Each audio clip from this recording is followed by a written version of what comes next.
लोकसभा चुनाव नज़दीक है, अभी 24 में होने वाला है, कुछ महीने बचे हैं। ऐसे में आप किसको देखते हैं, कौन पीएम के लिए दावेदार है और कौन पीएम बन सकता है? नरेंद्र मोदी। मोदी।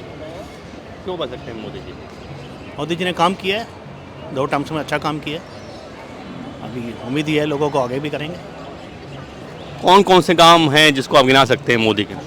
गरीबों के लिए सब कुछ किया, राशन फ्री किया, गैस दी है, हेल्थ के ऊपर काम किया है, शौचालय के ऊपर काम किया है, ऐसे करके काम किए हैं इन्होंने।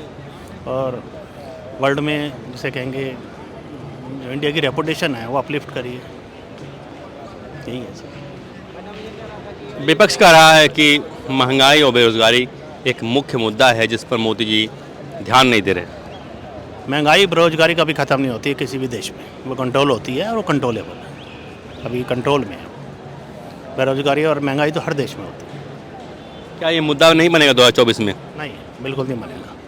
लोगों की स्थिति जो है पहले से कहीं बेहतर है, फाइनेंशियल पोजीशन लोगों की कहीं बेहतर है पहले से। राहुल गांधी भारत जोड़ो यात्रा करने जा रहे हैं पूरब से पश्चिम इस बार, पिछले उत्तर से दक्षिण था, दक्षिण उत्तर था, इस बार पूरब से पश्चिम है और मुद्दा है उसका है महंगाई और बेरोजगारी। आपने देखा होगा पार्लियामेंट में अभी हमला भी हुआ है, उसको बेरोजगारी से जुड़ा जा रहा है, महंगाई से जुड़ा जा रहा है। देखिए, राहुल गांधी को ये करके बताना होगा कि वो क्या करेंगे इसके ऊपर। इसको ये करके कि वो फेलियर है, वो पास नहीं हो जाते। तो राहुल गांधी को ये करना होगा कि मैं इसको कैसे टैकल करूँगा। वो चीज़ जब तक लोगों को तक नहीं पहुँचाएंगे उनको कोई भी क्रेडिबिलिटी नहीं मिलेगी। यानी विपक्ष को बताना होगा कि वो आएंगे तो क्या करेंगे महंगाई बेरोजगारी। बिल्कुल, इसके ऊपर क्या करेंगे, उनके सुझाव क्या हैं, वो अभी भी पार्लियामेंट में रखना चाहिए। विपक्ष का काम ये है, उसको क्रिटिसाइज़ करना नहीं है सिर्फ, तो विपक्ष को ये बताना चाहिए उनको। 5 राज्यों के जो परिणाम आए हैं आपने देखा होगा रिजल्ट उसका, तो क्या उसका असर रहेगा 2024? वो एक समझ लीजिए ट्रेलर है 2024 में क्या होने वाला है उसका। वो एक नतीजे से पहले नतीजा है, लोगों ने पहले बता दिया कि लोगों के मन में क्या है। यानी कांग्रेस या विपक्ष इस बार साफ हो जाएगा क्या? साफ तो नहीं होगा, साफ कभी भी नहीं होता। ये जरूर है कि जैसे हैं वैसे रहेंगे या उससे कम जाएंगे। जो इंडी अलायंस बना हुआ है वो क्या टक्कर दे पाएगा मोदी को? नहीं, बिल्कुल नहीं दे पाएगा। इनका आपस में समझौता ही नहीं होगा, सीट शेयरिंग के ऊपर कोई समझौता नहीं होगा। हाँ, अभी जो एमपी में चुनाव हो रहा था, अखिलेश यादव और कांग्रेस आमने सामने हो गई। कमलनाथ ने कह दिया अखिलेश फखिलेश और इन्होंने कह दिया अजय राय को चिरकुट नेता है। तो अभी से लग रहा है कि ये अभी गठबंधन में दरार पड़ गई है। दरार क्या है, गठबंधन तो एक्चुअली एक महत्वाकांक्षा है कि हम ऐसा करना चाहते हैं, लेकिन उसको एग्जीक्यूट नहीं कर पाएंगे। एग्जीक्यूट नहीं कर पाएंगे। हवा हवाई है केवल। बिल्कुल, सीट शेयरिंग में समस्या होगी। समस्या तो पक्का होगी। कोई भी अपनी राज्य में जिसका भी, जैसे अखिलेश जी हैं यूपी में, वो अपनी कभी भी सीट किसी के साथ शेयर नहीं करेंगे। ममता पार्लियामेंट में जो हमला हुआ उस पर क्या कहेंगे? ये एक आम आदमी ने अपनी गलत तरीके से आवाज़ उठाने की कोशिश करी है। साजिश की बू है इसमें कहीं? नहीं, ऐसा कुछ नहीं है। एक सवाल और आ गया कि क्या केजरीवाल, अभी उन्होंने कहा कि मैं 13 सीट पे लड़ूंगा पंजाब, 7 सीट पे यहाँ, तो क्या सफल हो पाएंगे? इनको 1 सीट मिल सकती है या 0 मिलेगी, इससे ज़्यादा नहीं मिलेगी। शराब घोटाले में ईडी ने बुलाया, गए नहीं, क्या जांच का सामना करना चाहिए? बिल्कुल करना चाहिए। भाग रहे हैं केजरीवाल? भाग रहे हैं, बिल्कुल भाग रहे हैं। कहीं सबूत है सरकार के पास? सरकार परेशान कर रही है। वो तो जब उनको बुलाया जाएगा तो वहाँ पे पेश करें कि वो इनोसेंट है। कह रहे हैं कि हम कट्टर ईमानदार हैं, जानबूझ के परेशान किया जा रहा है, दिल्ली में हार का खींच निकाल रही है बीजेपी। वो तो देखो अपने पक्ष में कुछ तो बोलेंगे, वो बोल रहे हैं जो भी बोल रहे हैं। अगर वो साफ हैं तो उनके ईडी की जांच में सहयोग करके अपने आप को क्लियर करें। गिरफ्तारी का डर सता रहा है। अब ये नहीं कह सकता मैं कि डर के उनसे क्या सता रहा है। मंत्री जेल में उनके हैं। हाँ, वो तो है, वो तो जमानत नहीं मिल पा रही है। दीदी कह रहे हैं हम कट्टर ईमानदार हैं। हाँ, वो तो उनका शुरू से ही है, ईमानदारी के ऊपर तो आए ही थे, जैसे कहेंगे शासन में आए थे। ईमानदारी चल नहीं रही है। ईमानदारी एक्सपोज हो रही है। Thank you sir.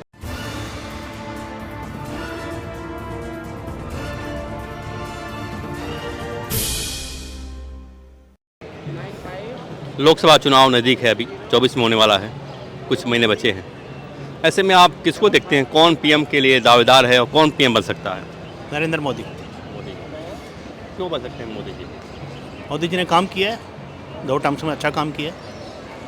अभी उम्मीद ही है लोगों को आगे भी करेंगे।